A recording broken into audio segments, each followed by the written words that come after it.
right, I'm just going to say this in audio form. There are major spoilers for the second half of Dispatch. So please, if you haven't finished the game or finished watching it or whatever, get the hell out of here and do it, man. What the hell are you doing? What are you doing here? Before we begin, I'm just going to award myself this little thing right here. All right, thank you. And provide everyone with a copy of this form. Yeah, you just feel free to fill it out and return to me as soon as you can. I'd appreciate it. Thank you very much. Oh, brother, this guy stinks! All right, jokes aside, what a game. Don't think I've ever been this invested in a game, like almost like a television show, ever. It's been so fun to see people's comments in the last video I made, and the majority being relatively normal. No, there's only just a few weirdos. But this video, I'm going to be going over both relationship choices now that we have a full picture of the story. I'm not going to be going over choices outside these romances for the most part. Maybe in the future, I don't know. I don't know if I'm really going to do another video like this. No promises. But this video is mostly focusing on just both the relationship choices and the outcomes of both of these relationships. And just a quick refresher, I picked Mandy as my relationship choice, but I do have another file for Courtney playthrough. And again, like I said before, and I still believe it now, both the relationships are valid. I'm just giving my thoughts on these relationships, on these choices. So look, I'm not here to argue. I'm not here to, cause drama or nothing. I'm just here giving my thoughts and everything. So episode 5 and 6, these two episodes are mostly centered around Robert's relationship with the Z team. It's about team building and showing your trust and bond growing with the team.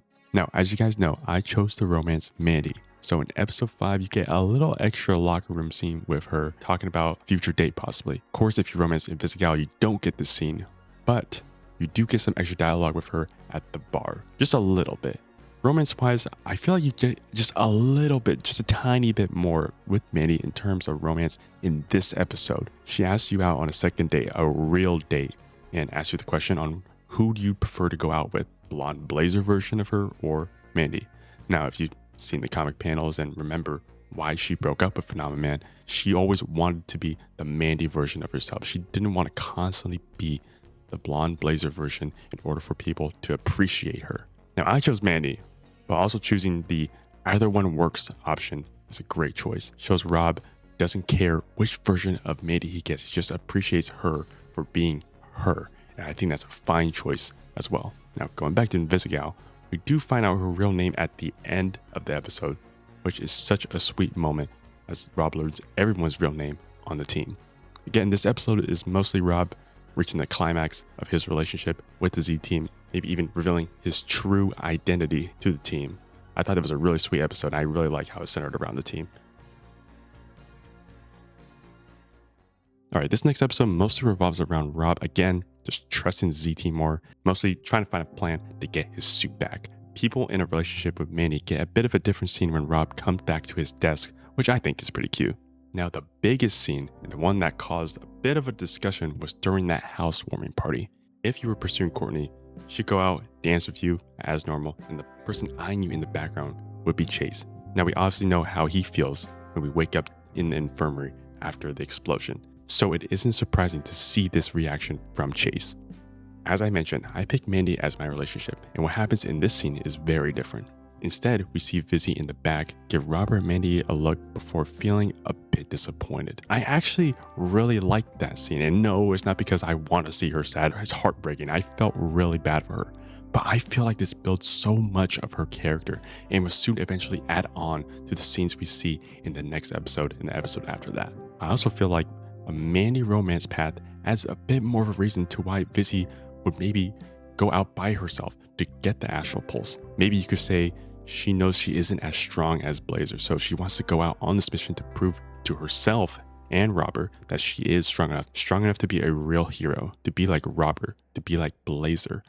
I definitely feel like this path adds a lot more to the motive for her to go out on her own. Now, I know that some people may say that if you chose Mandy, Courtney is going out to try and maybe get a one-up on Blazer, maybe to try and win over Robert, but I don't really feel it that much. Vizzy went out there to help Robert, to be a hero, so I don't really feel that her going out was a way to try and one-up Blazer. Now, another thing, I don't see many people point this out, but it's the song that Vizzy played in the background during this housewarming party.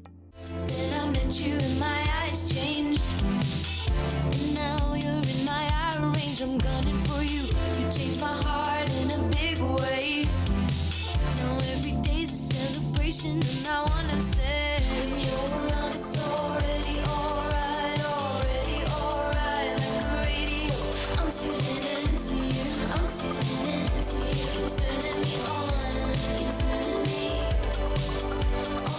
these lyrics are like an inner monologue to what Courtney wants to say to Robert, what she truly feels about Robert. But seeing Mandy and Robert together makes her feel that that dream with her and Robert is going to be what it is, a dream. Now, I know a lot of streamers, or maybe a lot of people that only watch gameplay, didn't get to hear that song due to copyright reasons, but I think that people are missing such a huge note in Courtney's almost yearning for Robert. I really think this scene itself adds a lot of depth and drama to the love triangle taking place here, which kind of surprised me with how many people were saying that the devs were somewhat having a favoritism to invisigal in these 2 episodes. Maybe I'm too easily satisfied, but during my playthrough, I was very interested and very pleased with what I got with Blonde Blazer during these episodes. Again, I understand that both episodes were mainly focused on the relationship Rob has with the Z team as a whole, so any romantic encounters with Mandy or Courtney, that was just a bit extra. Now, these last 2 episodes have a lot more material for both romances. And as I said previously, a lot of people thought the previous 2 episodes were a bit more focused on invisigal and kind of cast Blazer to the side. I can get that for those who chose to go with the invisigal route, but these 2 episodes, oh my god, sign the fucking form now. In the beginning of episode 7, Chase is in the hospital after having to rescue invisigal, and Blonde Blazer is there with us. We get a slight variation to this conversation if you decide to romance her or not. It's not much of a difference, but I think it's still a very sweet scene if you did romance her. Vending machine? Whatever I want. He's so fucking proud of the man you've become. He told me that.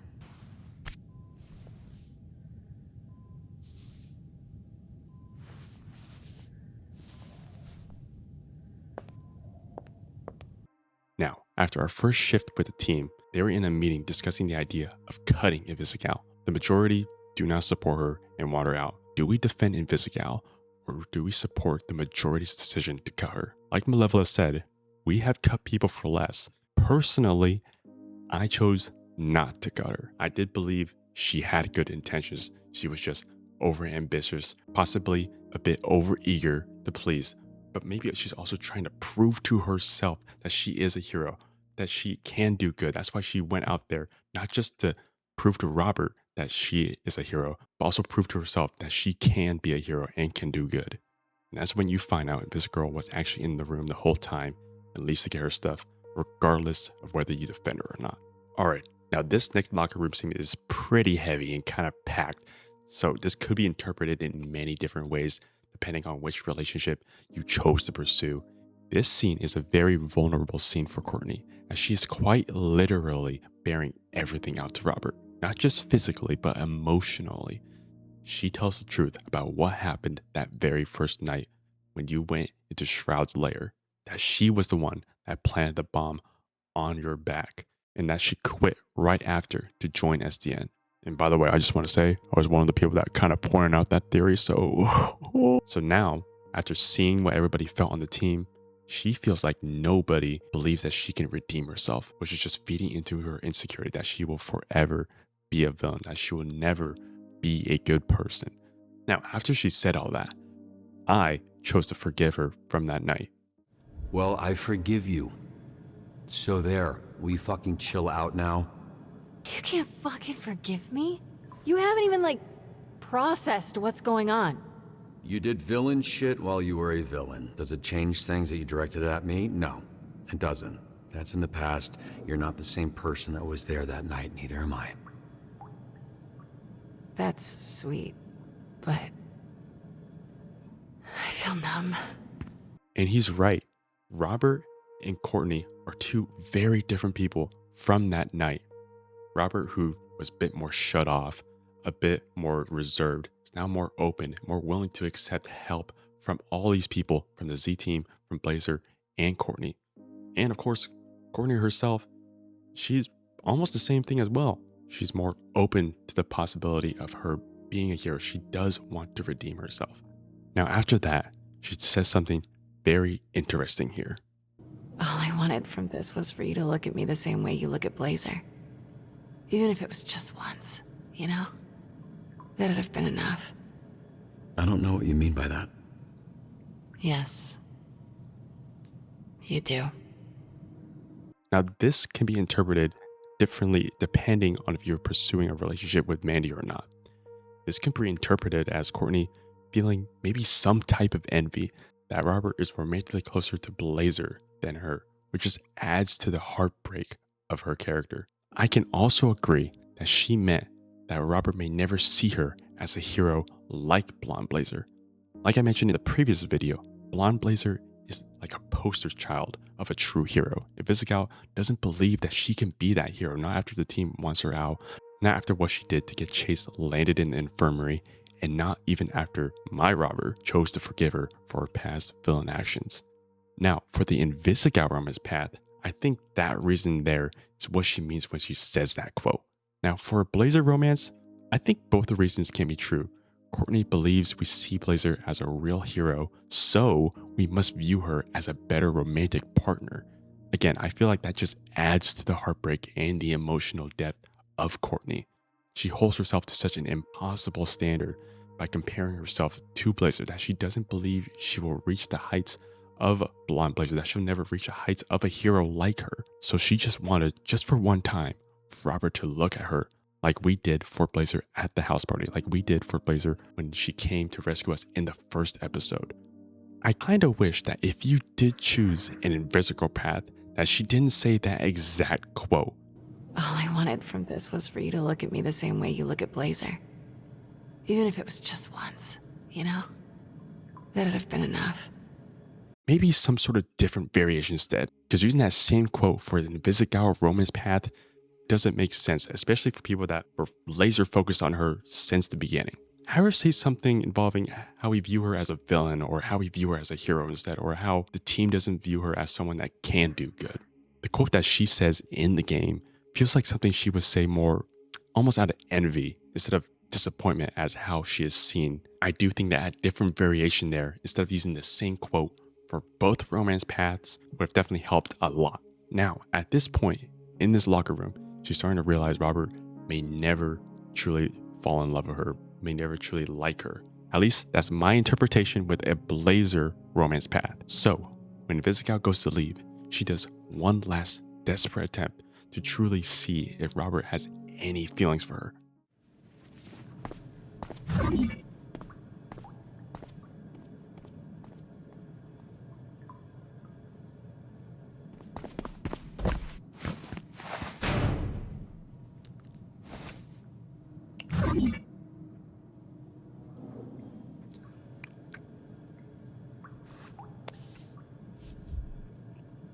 Courtney,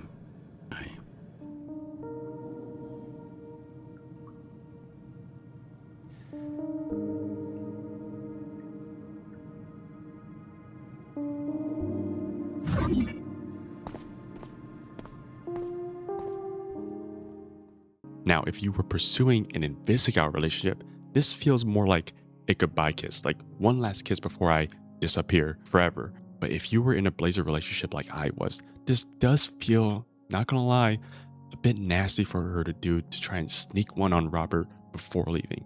Now, does Courtney know of your relationship with Blazer? Does she know how close you guys are already? Does she know how close you are romantically to her? I don't know. I'll give her the benefit of the doubt and say that she didn't know, or at least wasn't sure.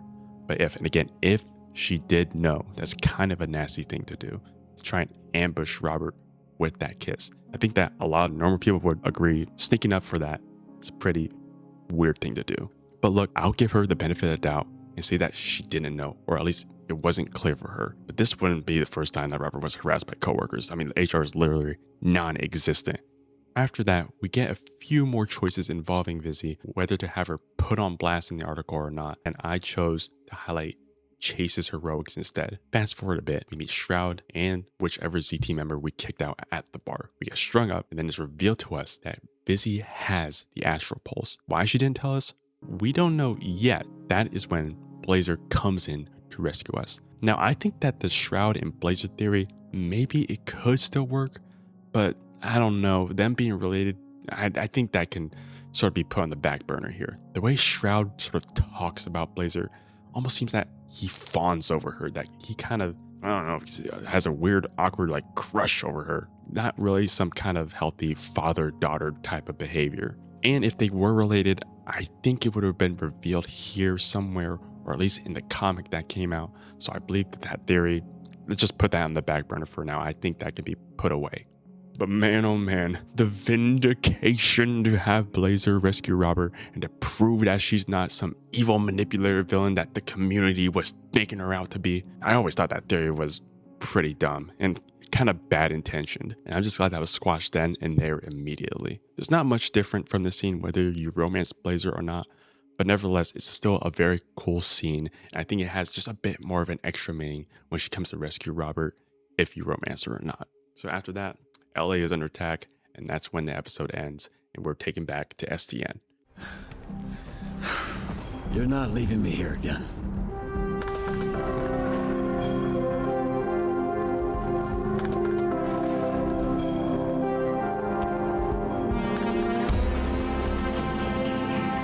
Now this episode is especially long, the extra dispatching, the mini games, and the fight scene that we get. But again, look, I'm just going to try and condense this down to just talk about the consequences of both relationship choices. So depending on if you cut invisigal or not, she shows up to help with dispatching, and Blazer shows up towards the end as well. After that, that is when invisigal shows up to STN with the astral pulse. She seems to be sneaking in to try and put the pulse back into Robert's suit, but Roy catches her.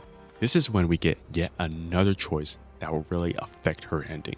Do we trust that she has good intentions by showing up by herself, or was she trying to sabotage us? I chose to forgive her for what she did way back when, and I chose to not cut her. So I chose to trust her and free her, because I truly believe she does want to redeem herself, that she truly wants to be good. That's what I feel like she needs most from her relationship with Robert. The most important thing for her is having someone else that believes that she can do good. It doesn't have to be romantic, though it can, but it isn't required for her to have someone believe in her, for her to finally have that belief in herself. Okay, let's fast forward to the fight with Shroud. Blazer and Vizzy join in to help you fight his goons and him. Now, one scene that I want to highlight is when Blazer gets knocked out by Shroud. Robert is about to get eviscerated by him, but a flash of light comes through the screen. It's then revealed that Chase is alive and he has the amulet Blazer was wearing. Now, if you didn't romance her, she just straight up tells you how the amulet holds the power that she has and how she gave it to Chase. But if you did romance her, she does mention how Robert is the only person she told about her powers, about her secrets.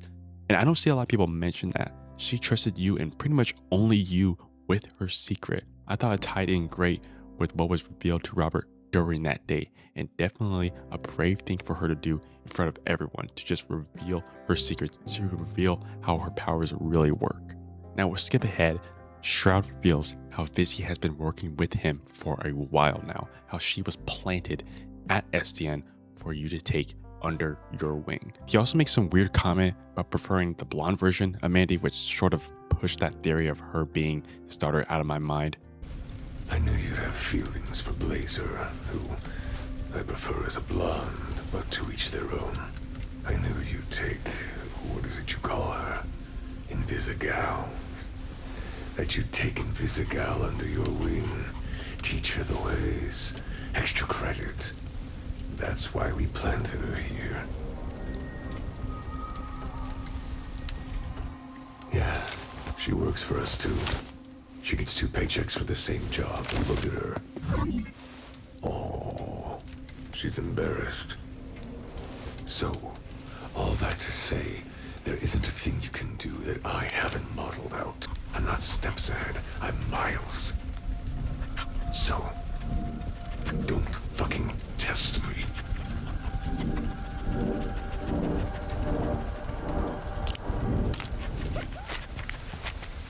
What the fuck is this, Robert? You said you wanted the astropulse. I gave it to you. One of those is it. They look fucking identical, Robert. Look, you're right. I can't outsmart you. Because, you know what? I'm not a smart guy. So, the only way to keep you from knowing what I'm doing is to not have any idea what I'm doing. Which is how I feel all the time. But I trust my gut and I take my best guess. just like you used to do. Before you plugged all those fucking Christmas lights into your head. Before you were afraid to make your own decisions, Elliot.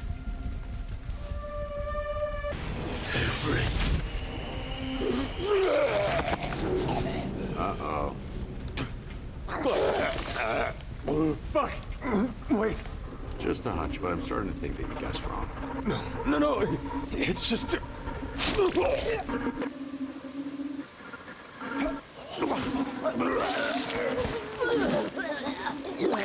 Oh, this is hilarious. This can't be. You know, someone has to clean it up, right? You son of a bitch. Don't be mad. You lost. It happens. Sorry, kid. We both lose.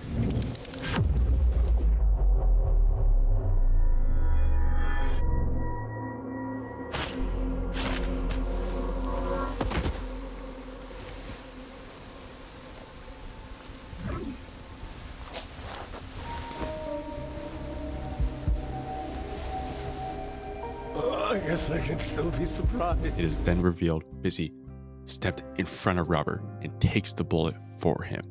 Now, I thought that her taking that bullet kind of symbolizes the villain side of her dying and her finally believing in herself to step in front of Robert and be almost reborn like a phoenix as the hero she always wanted to be. Now, I did decide to spare Shroud. I don't know, maybe I watched a bit too much Daredevil. I don't know. But I had that conversation rolling through my mind throughout this episode. So maybe I'll do another video depending on if I kind of want to. I don't know if I could think of something maybe. But my Robert decided to spare him.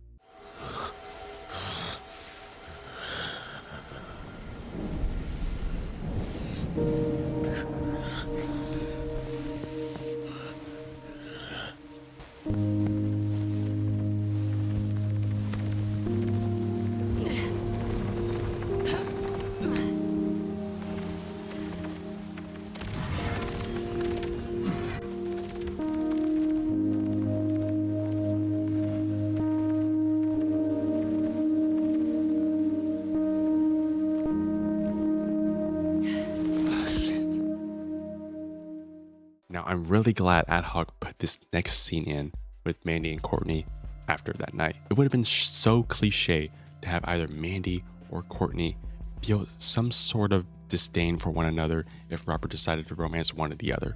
Instead, we see that Mandy has always been Courtney's #1 supporter. She truly cares for her, and Courtney reciprocates that love too. Look, all of this was a real Clusterfuck? shit show. Actually, I was gonna say poop show, but I'm trying to sound like less of a dork. It's already working. I hope the fact that I've always rooted for you makes up for ever doubting you. It does. I don't blame you. I mean, look how untrustworthy she looks. There's always a home for you here, Courtney. I appreciate that. I guess your girlfriend's all right. She's not my girlfriend. Then you're an idiot, because it's obvious she wants to fuck you. This is yet again showing another moment of growth for Courtney. She has accepted that Robert may not be interested in her romantically, but she knows that he will still root for her, just like how Mandy has rooted for her as well. Now, I just wish there was an option to hug her or something. I mean, come on. I would have loved that, especially if you chose the Mandy romance route. Now, of course, you could instead get the kiss from Courtney if you chose to romance invisigal. And I thought that was very sweet as well. Yeah. It was, wasn't it? Oh, you got something on your... Oh, is it blood? I'm a bleeder. Someone is attracted to Robert. And you lock that down, Robert, because never going to happen again. Is it still there? All right, let's do it. Hell, even Mandy supports this relationship you have with Courtney once she sees it. That was quite a kiss she laid on you. Gonna have to talk to HR about that. Oh, shit. Yeah. I hadn't thought about that. I'm joking, Robert. Relax. Cool. So we're good? Yeah, more than good.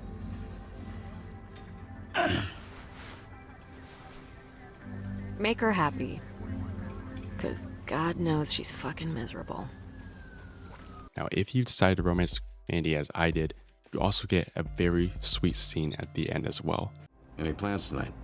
You're asking me if I have plans for after getting ambushed by Shroud and the Red Ring? Nah, was that too weird of a way of asking if you wanted to make out later? No.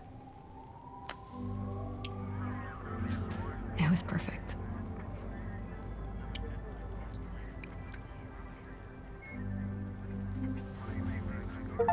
Hey, yo, bro, look at that hand placement. What the fuck? Either way, I think it's very important to note that both Mandy and Courtney are not jealous of each other. They're not mad at each other. They're not mad at Robert for whatever romantic choice he decided to make. And I'm so glad that is the case. Both relationships can be valid, and both can have a healthy and platonic relationship with the non-romance character. All right, I did a lot of yapping, but how do I feel about my ending, about my choice? I gotta say, I'm very, very happy with what I got, and I'm honestly impressed with myself that I was able to get such a good ending.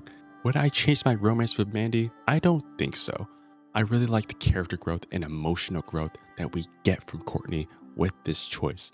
I also really love how a Mandy relationship kind of complements a Mega Man and Blonde Blazer team up during the fight, and outside of it. I think a Mandy relationship adds so much to the sacrifice she makes to give up her powers to Chase in order to fight Shroud.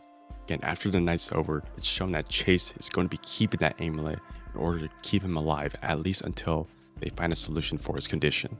So now, Blonde Blazer can just be Mandy, and now she can be Mandy with someone like Robert, someone who doesn't just like her because of her power, someone who doesn't just like her because of her name brand, but just because she is her. We even see her have to try to adjust to being a normie, and I think Robert, who doesn't have powers, who is also a bit of a normie, really complements that side of the relationship with her. Now again, that doesn't mean I think a Courtney or invisigal relationship isn't valid or isn't good. Again, both Courtney and Mandy support each other regardless of who Robert decides to romance. At the end of the day, this is a choice-based game, and it's all about preference. And for me personally, I like Mandy for the story I played. And again, the main goal of this game was to make the Phoenix program work, which means redeeming invisigal. The romance stuff that we get is just a side thing, a little something extra to the main story of the game. And I'm glad that I was able to be that mentor to Courtney while also romancing Mandy. How do I think Ad Hoc would handle season 2? Well, they'll obviously have to make one ending of invisigal's arc canon, whether she is redeemed or she takes Shroud's place. I do think that a season of invisigal being a villain would be an interesting story, but I don't know if I'm really down for that, especially since so many people romance her, and especially with how hard we worked to redeem her, how hard she worked to build that confidence, to believe in herself, to redeem herself. That's why a part of me feels like Ad Hoc may just completely make a different story, separate from the main characters. I hope not. Like, they never anticipated this game to blow up with the popularity it did. I really hope that in the second season, it means that invisigal is a hero, and of course that our romances carry over. Who knows, maybe we'll get that second date with Mandy as well, if you chose to go out with Blazer. Either way, it's going to be a while until we get another season. So until then, we just have to be content with what we got. And what we got, I'm pretty happy with. Thank you guys for watching. I yapped a ton in this video. Oh my god, I don't think I've ever talked this much in a video ever. Again, I don't know if I'll ever do a video like this again. I don't know, maybe I'll talk about Shroud, the choice I made to spare him. I don't know, I hate just talking. I don't know. I like making edits. Like I don't know if you guys saw some of the other content I make on my channel. I do like making edits. I think I'll probably make one if I can think of an idea for this game. And again, I love playing other games as well. I mean, fucking Arc Raiders, Marvel Rivals, coming out with a new update. I'll probably make some videos on that as well. The usual stuff I make. These video essay stuff, I don't know if I'm the guy for it. I know some of you guys subscribed for that video I made. Again, I don't know if I'm the guy for it, but if you choose to stick around, I appreciate it. Maybe I'll make another one. I don't know. I just got to think of something in the noggin. If I can, I'll do it, but it's not really something. How do I say this? It's not something I'm looking to make constantly. But who knows? Maybe if another show or another game grabs my attention, like Dispatch, maybe I'll do another one of these videos. But until then, I appreciate all the support. Thank you guys for watching. And maybe I'll see you next time. Please don't be weird in the comments. Majority of you guys are nice, so thank God. Just don't be weird. Thank you guys. Have a good day or night or whatever.